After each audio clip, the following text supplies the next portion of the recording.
Good morning, everyone. Thanks for joining us for our Business Law Breakfast series. I've got a great topic this morning, employment law issues in the modern world. My name is Julie Maxfield and I'm a principal at Aitken Partners.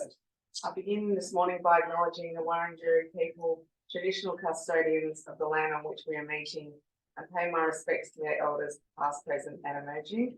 I extend that respect to all Aboriginal and Torres Strait Islander people here today. Got a quick introduction. We've got two great guest speakers today, Stephen Curtin and Bianca Mazzarella, and Isaac Choi will also be hosting some question and answer panel discussion at the end, which we'll hopefully have wrapped up by 9 o'clock so you can all get to work. In today's fast-paced and ever-changing landscape, one thing remains constant, and that's the critical importance of employment law. Whether you're a legal practitioner, employer, employee, HR professional, business owner, the intricacies of employment law affect us all. Today's seminar is an opportunity to gain valuable insights and practical advice from our seasoned legal professionals. They will delve into crucial topics aiming to provide you with a deeper understanding of employment law in the modern world. Our first guest speaker is Bianca Mazzarella. Bianca is a senior associate at Aitken Partners and is a distinguished expert in the realm of employment law. She's a dedicated member of our litigation team, and she has honed her skills and expertise across all aspects of employment and workplace relations law. She brings a wealth of knowledge and experience to our team, and her insights will be invaluable during this thought-provoking presentation. So please join me in giving Bianca a warm welcome. Well, thank you, Julie, for that warm welcome. And thank you to everybody for being here this morning. I know it's quite a rainy morning and lots of you have gone a bit of a sleep in, myself included. So thank you. This morning we're going to, oh, that's me, so Bianca Mazzarella. It's a long name. You'll remember it. Key topics that we'll be speaking about this morning: gender equality and inclusivity. In that, I'll also be talking a little bit about sex discrimination as well. It's very topical at the moment. Workplace investigations, and then my colleague Stephen Curtin will speak about independent contractors. I think a nice place to start, especially for lawyers, where we feel comfortable, is the law, where it's at, what are we looking at? And before I go into what the law is doing in this arena, I'd like you to just think about this sort of query. If a client came to you and said, we've got staff in our workplace that are asking for different toilets because they are identifying as a different gender or they're going through some sort of transition, what kind of toilet sign would you put up? So just think about that. That was put to me about 2 years ago and I really had to think about it, and has probably sparked my interest in this area. So think about it. I promise we'll come back. Otherwise, I'm sure somebody will tell me that we need to. So the Sex Discrimination Act, this is kind of where we started.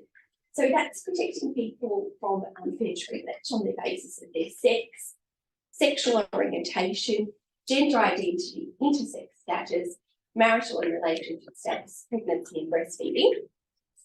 I wish to point out, mainly because I didn't realise this in the beginning, that sex and gender do mean different things.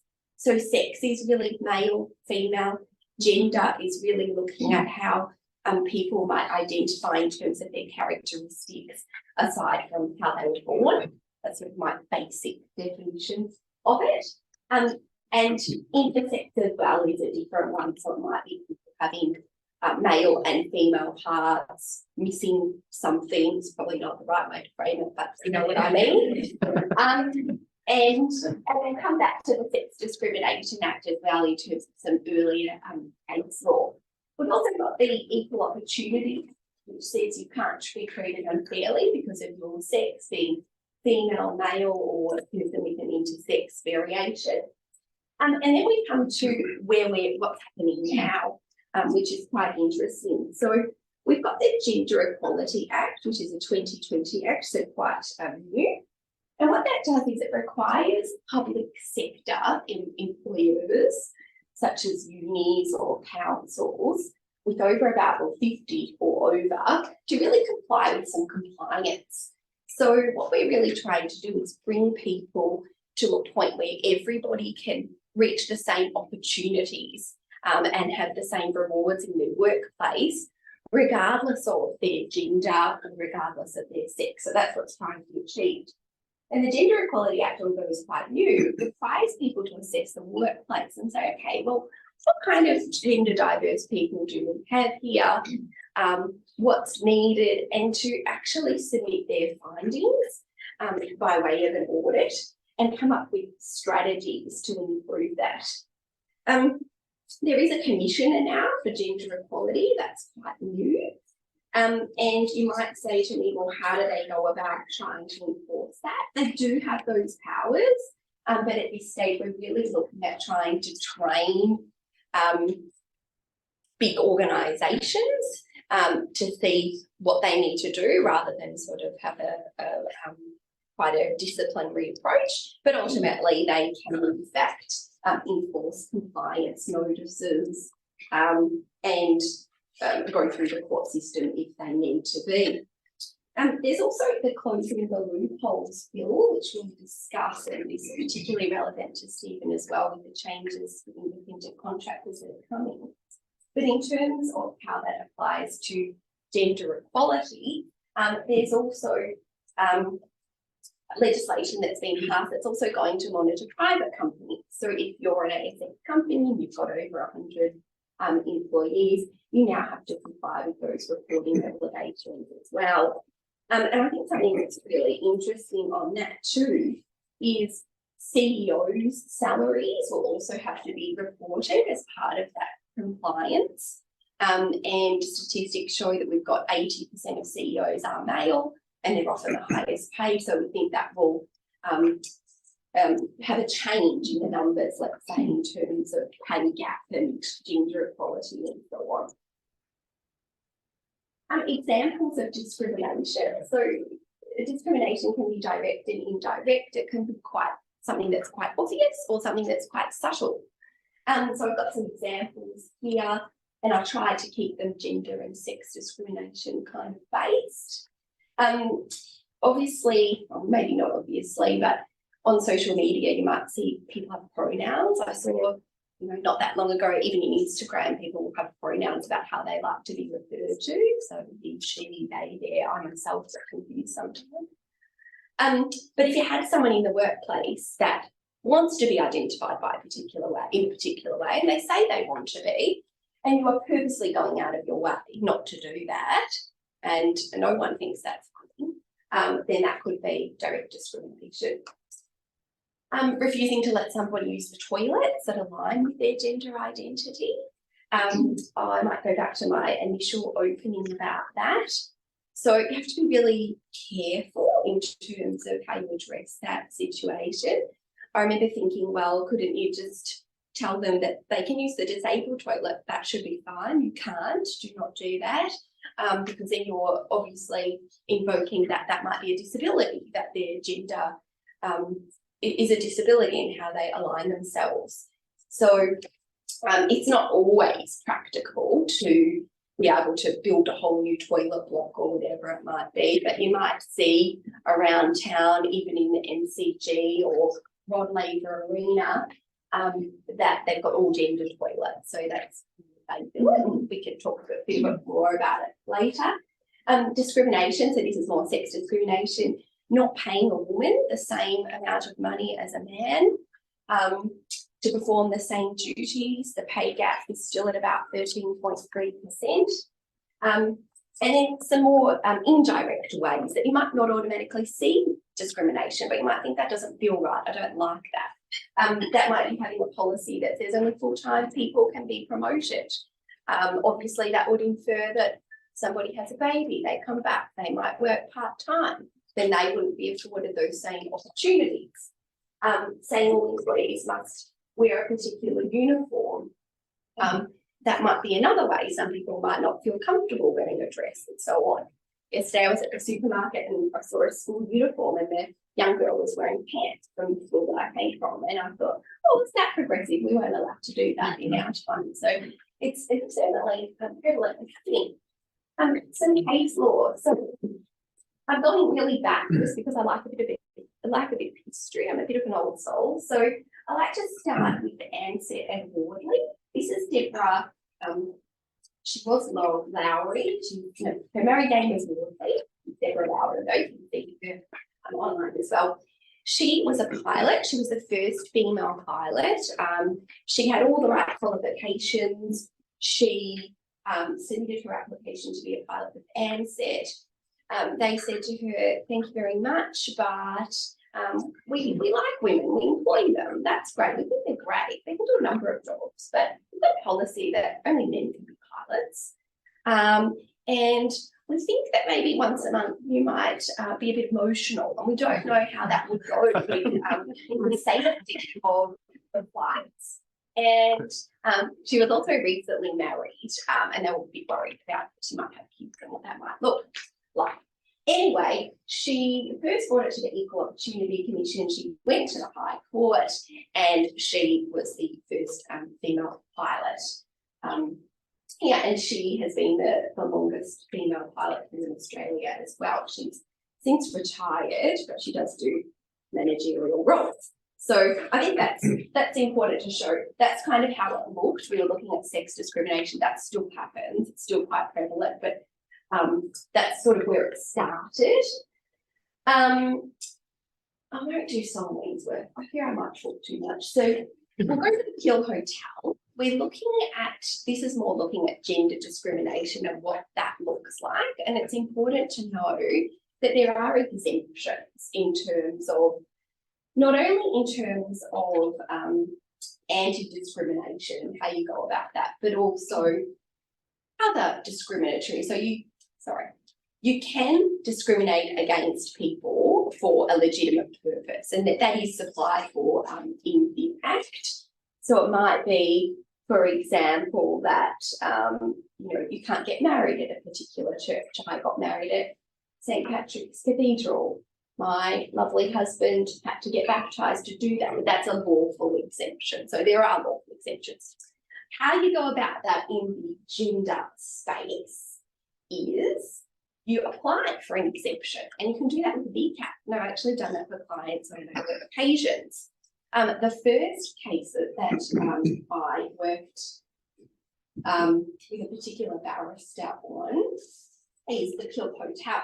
So what happened in this particular case is the Kill Hotel is a gay hotel in St Kilda. It's pretty prominent, I'm told. And gay men were not feeling comfortable there. There were lesbian women that would come and make fun of them, supposedly. There were also heterosexuals that would go there and treat it as an amusement. And so the exemption was applied for and it was granted. And what the judge said in this case was, viewing them as an entertainment spectacle to be stared at as one would animals at the zoo, devalues and dehumanises them. So these exemptions you usually have to apply for 3 years in advance. 3 years at a time. So you've sort of got to go back every 3 years and try to get your exemption again. And the barrister that worked on this one, her name's Mazzarella Fitzgerald, and I worked on her in a similar case years later, which was very interesting. Yes. So what can employers do? So keeping in mind that employers have a positive duty, not only under the Equal Opportunity Act, but also under OHS obligations, to make sure that we eliminate sexual harassment and victimisation in the workplace as far as reasonably practicable. So nobody's saying that you have to go and, input some infrastructure that's going to cost you a lot of money unless you're a big company. But you've got to be alive to it.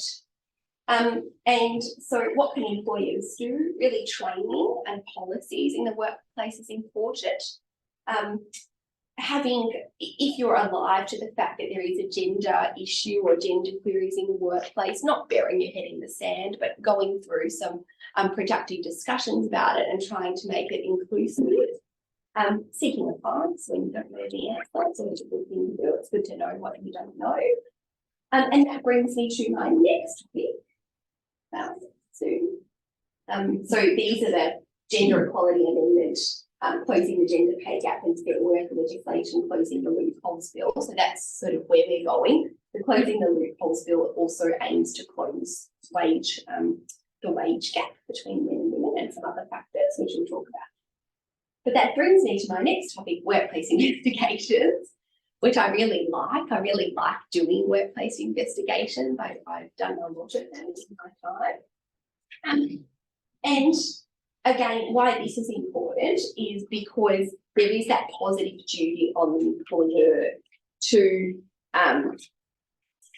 reduce work-related illness, to reduce work-related stress, to ensure that employees have an environment that is safe.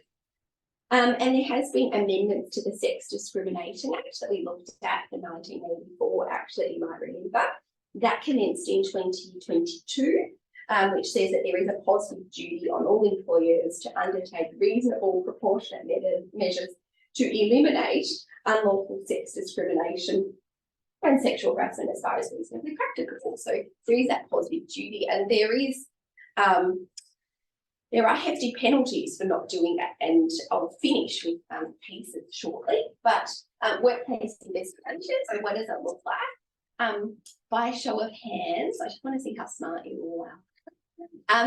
If an employee came to you, and let's just assume that you're in a role that is more senior than them, and they said to you, this happened in the workplace, I don't know what it is, Isaac started calling me names. My name's Bianca Mazzarella. He calls me Mazza. I don't like it. I feel like a boy. It makes me feel not feminine. But I don't want you to tell anyone about it because I don't want anyone in the workplace to know. So by show of hands, and don't look at anybody else, but tell me if you think that you would report that to HR. Who would report it?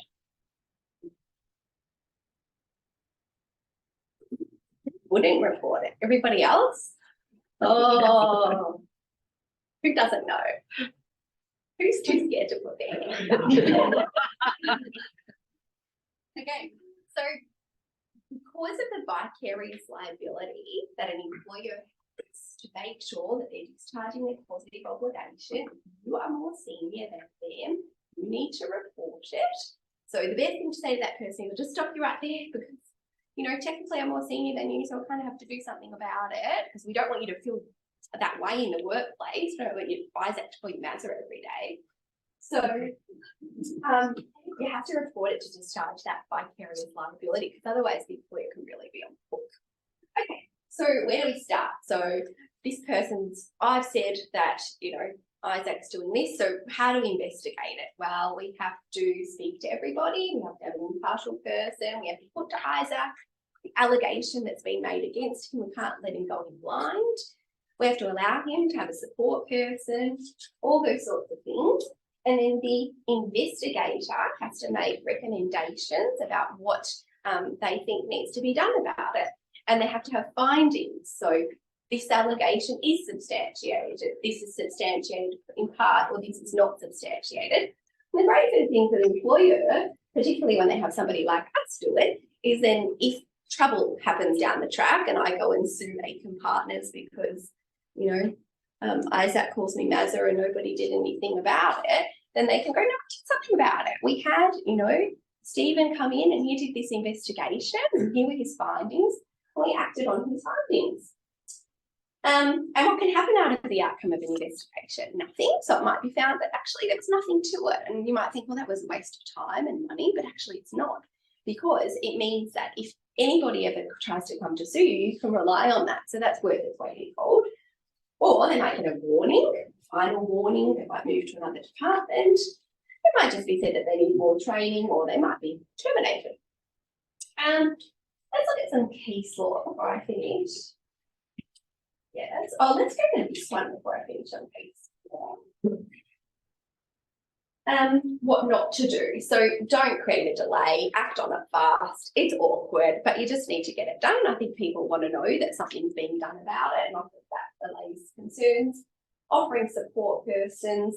Don't form a view before, don't say, well, I like Isaac and that was just a fun joke and Bianca's a bit of a stick in the mud. So don't form those views. Don't have people that would form those views, having partial people involved. If Isaac says, well, hey, you need to speak to Lauren because she heard that, then you do have to interview other witnesses. And then I'm just going to finish on Swan. I like this case because I went to Monash and it talks about the Monash Law Co-op. Basically, what happened in this one is Swan worked in the Monash bookshop and she worked with the superior. And I think part of the problem at the outset was the fact that neither party had position descriptions and nobody really knew who was supposed to be more senior. And so there was friction. And there was really bullying in the workplace and sexual harassment. The fine that came about, penalty was $600,000, quite a lot of money. She was there for a long time. I think about 8 years. Don't quote me on that. And there was all sorts of bullying and discrimination in the workplace. Some more overt, like once he threw a book at her. Some less obvious, like if it was quiet, he wouldn't allocate tasks, sort of death by silence stuff. Talking rudely to in front of other people, those sorts of things. Swan reported it. On some occasions, she did it formally, and on some occasions, she went, okay, I'm reporting it, but actually I don't want you to do anything about it, and it was a nothing. Well, Monash didn't do anything about it, so that's what we were talking about before. And the judge found that they had completely been negligent of their duty to have a positive workplace and to protect the employee in the workplace. And the judge said that Justice Dixon described some of the conduct, which I described as of itself relatively innocuous, but significant because of the tone and the body language of the speaker or the perception of an event that was experienced by one party while intended by the other. They got into trouble because they had no policies or a clear position. And there was no monitoring. It was found that the employer completely failed in its duty. There was no complaint system. At one point, she had a break. They had no return to work policy. And importantly, they had no workplace investigation that was undertaken. So I am going to conclude there.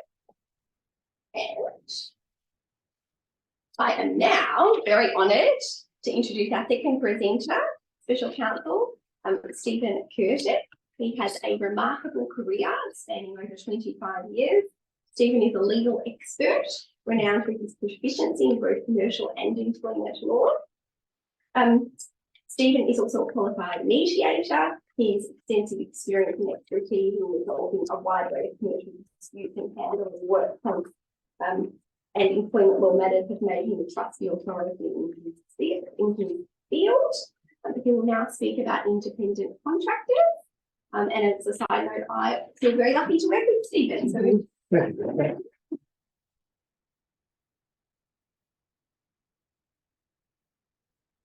thank you, Bianca. After years of interpretation last year, we thought we had the final word on what distinguishes an independent contractor from an employee, following decisions by the High Court in personnel contracting and JAMS 2 cases. The importance of the distinction is critical to those who employ employees and or engage contractors, amongst other things. It can affect the remuneration payable, whether there is award coverage, obligations to pay work cover, rights to leave and unfair dismissal, health and safety liability, and the liability to pay superannuation. Traditionally, whether a person is a contractor depended on the results of what we lawyers call a multifactorial test.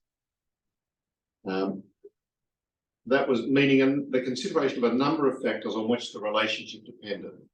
Those factors were not defined, and any one of them was not definitive of whether a contracting or an employment relationship existed. The multifactorial test was first adopted in the High Court in 1986, in the matter of Stevens and Bodrib Sawmilling, and then in numerous subsequent cases throughout the states, as well as again in the High Court in Hollis and Barbu. This was, Hollis and Varbu was a case about whether bicycle couriers were employees or independent contractors, and the court determined they were employees due to a number of factors that suggested it, including the couriers were not providing skilled labour or labour which required special qualifications, such that they could go and operate freelance. They had little control over their work. They were rostered to set hours and could not refuse work and were probably not able to delegate their work. Varbu controlled the couriers, not just in an incidental way. They had little latitude with work allocated to them, which had to be performed as directed. They were presented to the public as part of Varbu's business. Wore uniforms, were identified by the public as part of Varbu's staff, were prohibited from wearing certain attire and were to be clean shaven, etc. Vicarious liability was relevant, given that some couriers were riding dangerously. It was better that the couriers were considered employees rather than contractors, because Varbu would then take more seriously the safety implications of how couriers work. Varbu managed pay rates strictly with no scope for couriers to bargain. Where a courier resigned, Varbu was entitled to keep the last cheque until all Varbu equipment was returned. Varbu took care of insurance and deducted premium from payments to the couriers, and the couriers were paid per delivery. But this did not make them contractors. It was a natural meaning to remunerate employees whose sole duty is to perform deliveries, not least for ease of calculation and to provide an incentive to make more deliveries. Annual leave was tightly regulated. And the final reason is that while couriers provided their own bikes, the equipment was not that expensive and could be used for things other than courier work, such as transport and recreation. The court said that the result may have been different if the couriers had their own geographical area, worked within it as they chose, employing relief couriers, building up their own business, accepting only as much control and supervision as was necessary for them to do this. So the court said no, the couriers always thought they'd be independent, but they weren't.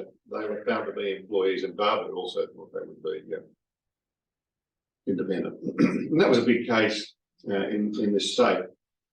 The cases followed this multifactorial test for years afterwards. In 2021, in a not altogether unrelated case of Workpack and Rosatu, the High Court, in determining whether an employee was a casual, focused on the terms of the contract in determining that the employee was a casual, as opposed to how the relationship functioned in practice, according to a multifactorial test. Then in 2022, how to distinguish a contracting relationship came before the High Court in two cases, CFMEU and personnel contracting, and ZG operations and JAMSEC. The court decided in both these cases that where the parties have comprehensively committed to terms in a written contract, the characterisation of their relationship as one of employment or independent contracting is determined by the terms of that contract rather than just the application of the multifactorial test. The JAMSEC parties were delivery drivers for ZG operations for a total of 40 years. They were originally employees who sought a pay rise. However, when it was made apparent that they would not retain their jobs if they took a pay rise, they accepted offers to become contracted for the organisation and formed separate partnerships to provide the delivery services and invoice their old employer. Elements of the relationship included they had little or no negotiating ability about their contracts. They did not have the right to sell their businesses. They had to provide and maintain their trucks.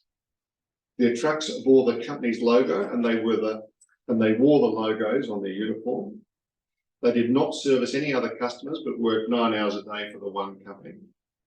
And the company had no real control over the way in which they managed and operated their trucks or how to conduct the deliveries, other than the fact that they were working 9 hours a day, etc.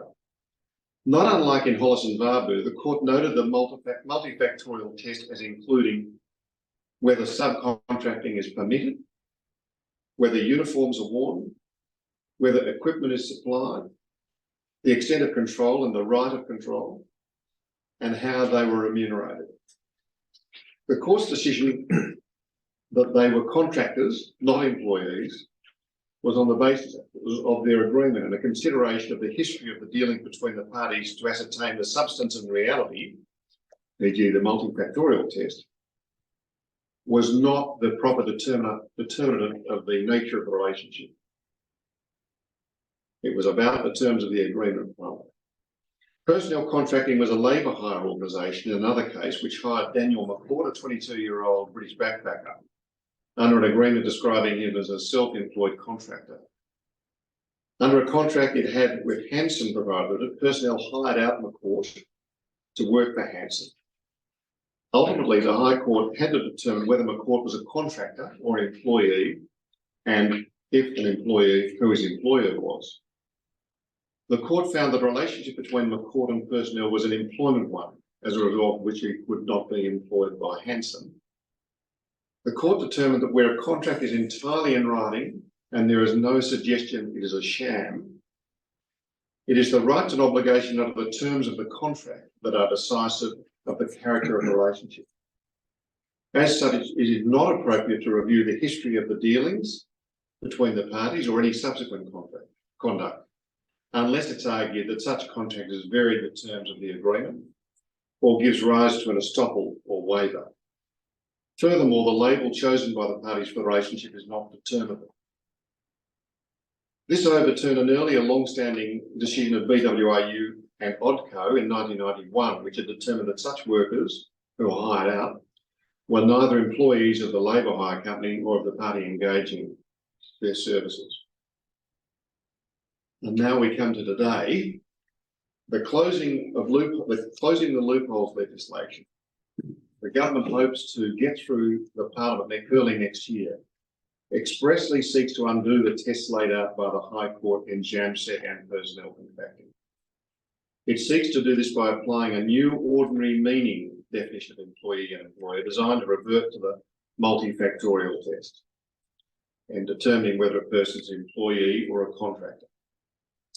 In particular, whether an individual is an employee is to be determined by ascertaining the real substance, practical reality and true nature of the relationship between the individual and the person engaging them. And in doing so, the bill requires that regard must be had not only to the terms of the agreement governing relationship, but also other factors relating to the totality of the relationship, including, but not limited to, how the contract is performed in practice, which is back to the multifactorial test primarily. It will also amend the defence available to employers who misrepresent employment as sham contracting, sham independent contracting. So this legislation is much more far-reaching than this and will be the subject of a talk early next year because it covers a lot more than independent contractors. That's probably all I need to say. Thank you.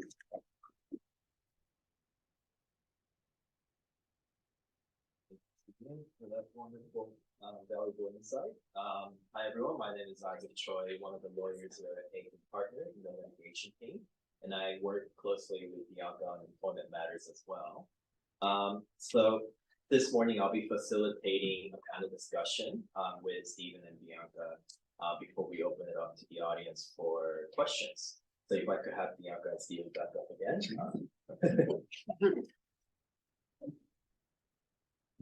So we have a few questions prepared, and the first few questions relate to Gender Equality Act. So under the Gender Equality Act, what are the organizations that have to comply with the obligations? What are the organizations that have to comply with the obligations and requirements in relation to gender equality? So there's the public organisation. Sorry, did you want me to take this one? Is that all right? Absolutely. So if you're a private, you have to have over 100 employees of organisation. And if you're a public company, you just have to deal over employees, comply with these gender equality audits and reporting structures and so on. Otherwise, you could be in trouble from the new commissioner. Right. So, but of course, some of these organizations that don't meet these numbers, let's say less than 50 employees or less than 100 employees for private sectors, they probably do still have some obligations to comply with the Gender Equality Act. Is there some other legislation or acts that kind of force them to comply with some of these obligations? Yes. So you've got the OH&S obligations that have the positive duty in there. So you've got the Sex Discrimination Act that's recently been amended to put that positive duty on there. So if, for example, you work somewhere that was really small and they didn't have to comply with these, obvious disclosure, if you had an issue with it, you could bring it to the Equal Opportunity Commission, Rights Commission. I've done many a conciliation there, and it's very informal and honestly quite friendly. So it's very employee friendly. So there's always that opportunity. Right. Okay. Earlier on in your presentation, Bianca, you mentioned about the commissioner's power under this act. Can you kind of elaborate on what power they might have, the commissioner might have? You don't need sections, do you? You'd be very interested.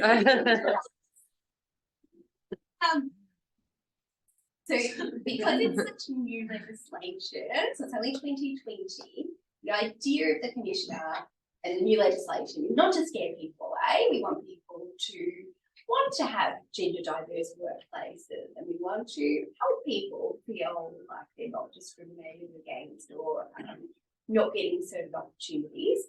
So the commissioner at the outset, she has said, what's her name? Dr. Nikki Vincent. She has said that she's really trying to go through informal processes with organisations and contact them at the outset and try to train them and help them rather than penalise them. But importantly, if she needs to, I think this is sort of the great power in life, if she needs to, she could. So she could issue compliance notices, she could bring them to VCAT, but the idea is to help organisations at the outset. That might get more stringent as time goes on. And we certainly saw under the Equal Opportunity Act 2012, it got amended because nothing was really happening. It was a bit stagnant. So if she needs to, she will. So yes, has powers, but it remains to be seen how hard she goes with those. Right, okay, interesting. Moving on to perhaps the next topic that you discussed, Bianca, but Stephen, you're more than welcome to chime in here.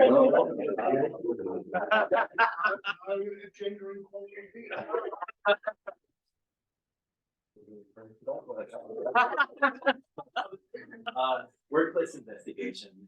I think it's a very interesting topic, and just to recap, say even if the employee reports it as confidentially, if this employer is an employee is more senior than them, they must disclose it to the company. But you also discussed about a case where if they don't really understand who's hired in terms of the position, how do you maybe decide on that? In those cases, what do you do? Yeah, that's a good question. I feel like what you would do, just trying to be practical and reasonable, is if they never went before a judge, they would look at, okay, who knew about this? Was there anybody senior that knew about it and did nothing about it? Was it really just two friends that only knew about it and noticed, I think that would come down much less harder if a supervisor or somebody senior didn't know about it. It's a good question. I'd like to think I know the answer, but I don't.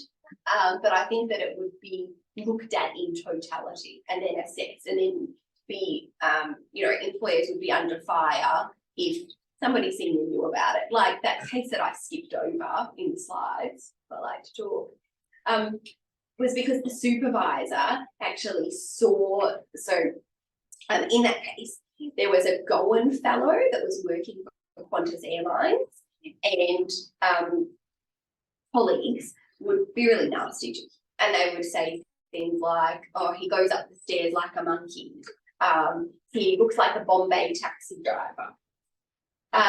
and the supervisor saw it and did nothing. Okay, so in that scenario, he got awarded quite a lot of money, and that's because, you know, the supervisor should have been like, well, you know, we need to investigate this and warning for you, and don't do that, and set an example for everybody else. So, yes. Okay.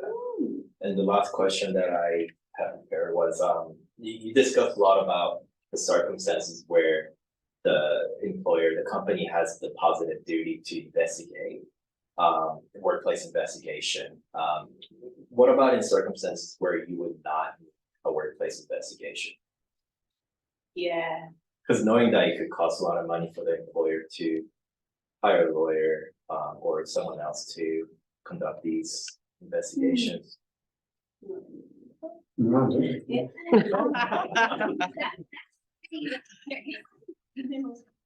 So, you know, if, I don't know, lawyers, like somebody's stolen money out of, I know that's me. If there's theft, if there's something really just obviously bad that you need to be fired for, and that person admits it and they don't say, no, I didn't do that. They go, yeah, I did it. I'm really sorry. Can I still have my job? And they're like, nah, you've just stolen, you know, $10,000 out of it. So I don't think so. People be going pleased about that. So in that kind of a scenario, then I would always go to a lawyer and get that advice first. And I would do my due diligence and do workplace investigation, even in that kind of scenario that maybe there.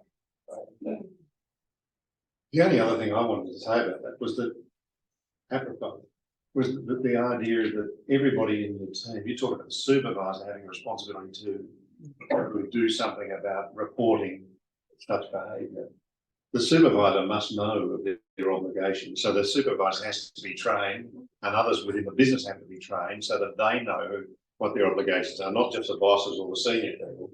It needs to be right throughout the business that everybody knows what their obligations are. That's right.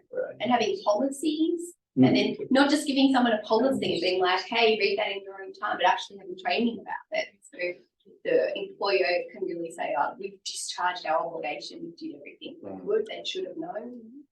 But in that case, you would still make some kind of file note and keep it at the record saying we looked into it, but there's no investigation conducted for whatever reason. Yeah. Would that be an appropriate way to go about it? Yeah. At a minimum, to cross T's, dot I's.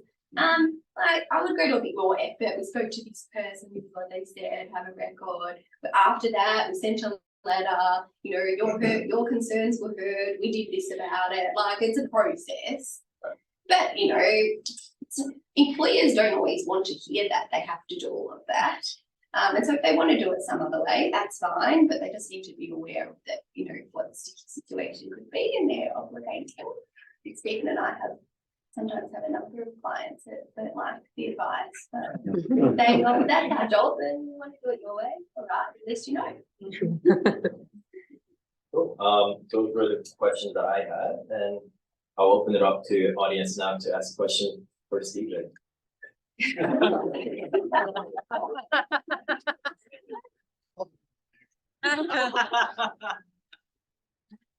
I just wanted to ask, reference the recent High Court cases in terms of the contractors. I mean, the High Court said this wouldn't apply if there was an allegation of a sham contract or variation. So keeping those decisions in mind, what happens if there is a sham allegation or a variation? Well, if there's found to be a sham arrangement, then it won't be an employment contract. It will be found to be a contracting arrangement and relationship, and unless it's the other way around, of course. But most of the time, people are trying to get out of being an employer because of all the obligations that go with that. And if the relationship would be treated as an employment relationship, that could have far-ranging effects. I mean, that might mean leave has been payable for the last 10 years. Award obligations can go over award obligations retrospectively. People could be entitled to redundancy payments that the employer wasn't counting on when they engaged the person as a contractor, that sort of thing. So in that instance, you'd apply the multifactorial test, or? In determining whether it's a sham contract, I think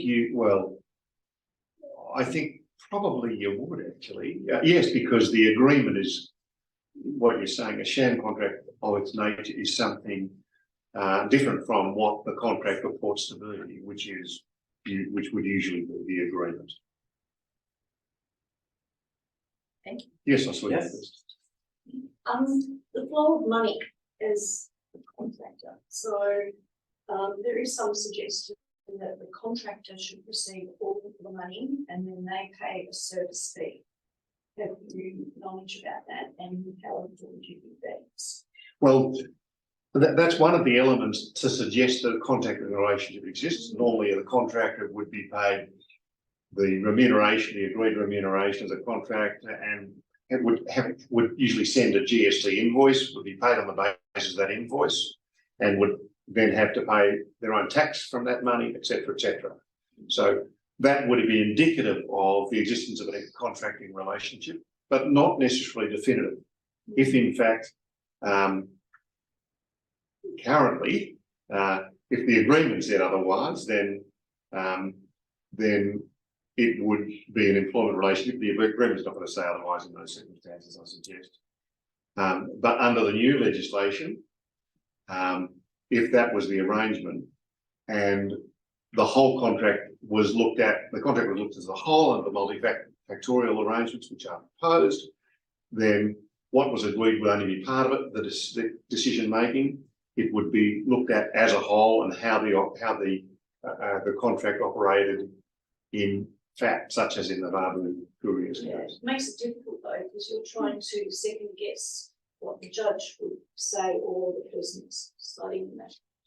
Yeah, well, the good thing about being lawyers is that everything's retrospective. You look at it, you should have done it. You should have done that. I like to think of it to be like a table. You had all the factors out. How many ticks on one side do you get? And how many crosses do you get? And maybe if the ticks outweigh, you know what I'm trying to say? So yeah, it's about. And the other thing I wanted to say, and I forgot to say about all this under the new legislation, the idea is to make it very clear that we look at the multifactorial thing. But of course, we all know that the High Court has a role in these things, and it can overturn its it can overturn legislation. It can not misinterpret, reinterpret, and it can find that what was once a contracting relation, an employment or contracting relation, is now an employment relation, or the other way around. We have a business that's been operating for about 25 years, and on occasion we hire engineers to provide us with these specialist skills. A particular engineer has been with us that whole time and has worked on and off for us. We're a bit concerned that with the change in emphasis, even though he has a contract with us, as he's aged, he's reduced the number of clients that he actually services, and we're probably his only client now at the end of his life, at the end of his work. And we're concerned that would be interpreted as being an employment situation and retrospectively apply all of his rights and obligations, even though he's holding himself out as a professional engineer, able to work with other people, has a contract and is paid an hourly rate that would reflect that he manages all of his own insurances, which he does. We're concerned that with the change in the emphasis in the law, he may be reviewed to be seen as an employee. How can we strengthen, if you like, our position to ensure that he is perceived on an ongoing basis as a contractor? Well, I think you're right to be concerned about it, firstly. I think it's a real concern. What I would be inclined to do is probably enter into another arrangement, another contract with him, so that it was clear that he was definitely a contractor, that you didn't have complete control over how and when he worked, that he had autonomy in what he was doing, that he could delegate things to other people if that may or may not be available to him in those circumstances. But you'd have a look at those factors, and I can talk to you about that separately outside if you like, but you'd make sure your contract dealt with all the factors that suggested that he was a contractor rather than an employee. Thank you. Stephen, from another point of view, I'm sure many companies here are approached by the employee. I've got an ABN. I want to look after myself. Everyone familiar with that? Yeah. And therefore they want to do their own taxation, etc. And the employer draws up a contract and reasonably downloadable, it says independent contractor, and it says all the nice things about, you know, he's not an employee, et cetera, et cetera, et cetera. But the reality is, the only thing they bring to work or bring to that company is their own skill and ability. They don't bring a truck, they don't bring any equipment. They may or may not work with other people because of the number of hours they work. And it's very relevant in the aged care, SCADS related activities now where employees say, well, no, I've got an ABN and I'm going to work for you for 24 hours a week and I'm going to work for you for 24 hours a week. They're not a proprietary limited company. And they ask the employee to prepare an agreement to say that what they're doing is correct. So just, and so they look after their own tax. I'm sure the taxation department's got another view about that. Any views on what about that situation where you were approached by the employer? I might take this one. So yes, in those sort of circumstances, Stephen's right. In what he said before, you want to make sure that you've got an ironclad contract. I know you can find them online easily downloadable, and you might think they say all the right things, but often they don't protect you with what you want them to. If it's in the business's interest to have them as a contractor, then you would really need to get some advice around how you have to make them look like a contractor and what the contract should and shouldn't say. And if you're happy for them to be that way, then you can make it in the best way possible, make them have characteristics of a contractor so that they are truly a contractor. But of course, if you're not comfortable with that and they say, hey, here's my ABN, I want to be a contractor, and you don't think you can fit those characteristics, like you can't give them, you know, sorry to interrupt, they would fail the factorial test straight away. Oh, they would fail the factorial test. Well, you say to them, I can't do that. You have to be an employee. Yeah, That's the answer. Yeah. Sorry. Yeah, Yeah, that's the answer. The employer is controlling their work, you know, in terms of their hours, the duties, the whole thing. But the employees. You say, well, thank you very much. That's very, you know, like you're taking initiative, but I'm glad you're saying that. well, yeah, because otherwise the problem is that although we like to make everybody happy and be nice people all the time, the company will be under liability. In fact, they're bound to be an employee when they were an independent contractor, and then you're looking at annual leave and long service leave and, you know, penalties. Retrospective. So yeah. Which can be quite costly. Where does labour hire fit into all of this? It's sort of involved, like the one case, one of those cases was personnel contracting was labour hire. And the arrangement, remember, McCourt was the British backpacker. Personnel contracting contracted him out to Hanson, the main employer. Not employer is the wrong word, but the main. And he was paid by personnel contracting. Hanson had a lot to say over how he performed his work, had a lot of control over his work. But ultimately it wasn't the employer, and in fact the employer was personnel contracting.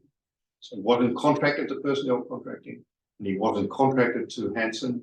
He was an employee of personnel contracting.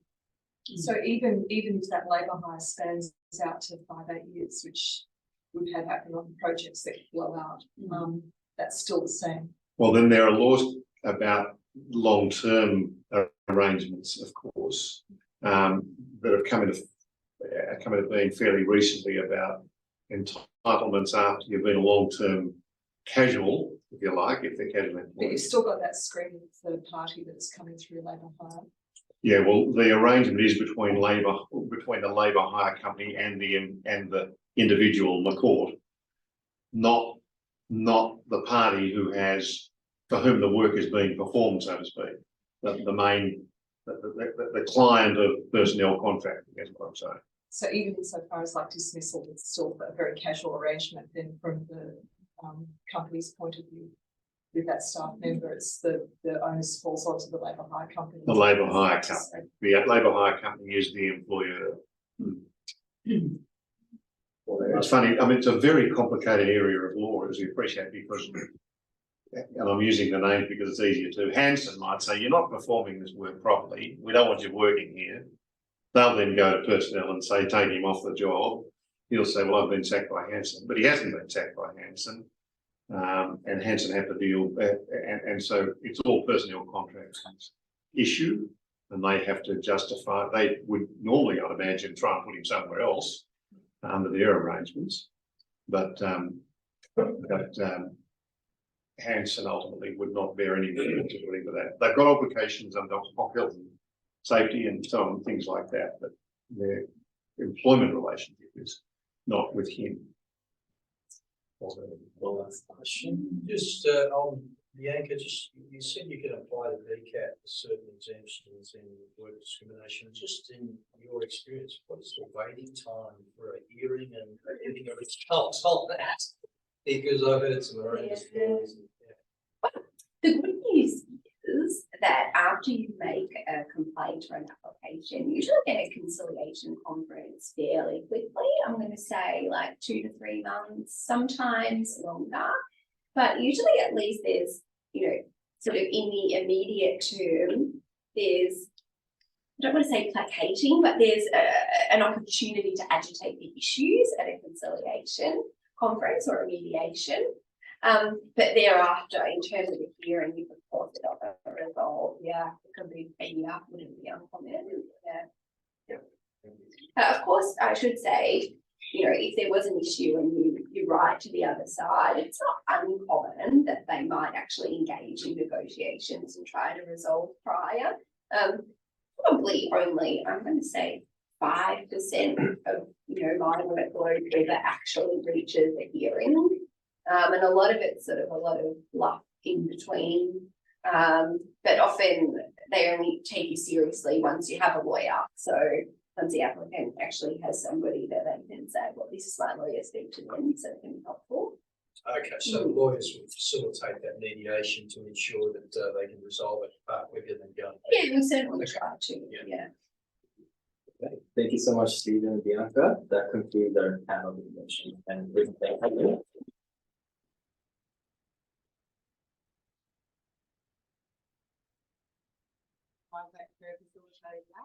I don't know about everyone else, but I certainly learned a lot of things.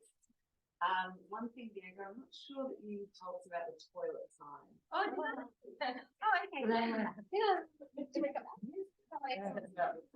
So I think the best way to do it is to just basically have a picture of a toilet. This is also, I should say, this isn't install or anything like that. This is what I'm thinking about. Well, we can actually sign up as recommended by him. The way I think causes the least amount of problems. Toilet sign, all gender, have a separate facility for males and females where you can, and have a separate facility for disabled toilets. If that's not possible, I've also seen toilet signs, all gender, male, female, and then you put the disabled toilet, like a bit sticky because you don't want to imply that that's a disability. But I think it's clear that that's just like all people, including gender diverse people with a disability, right? Because that's part of it too. So that's how I do it.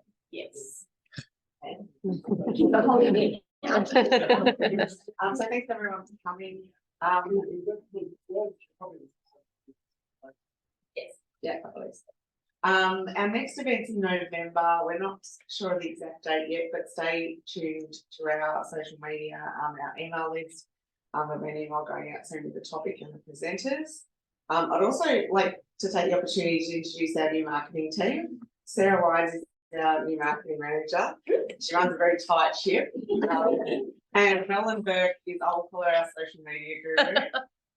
So feel free to reach out to either of the girls also with any questions or queries about our upcoming events. And thank you all for coming.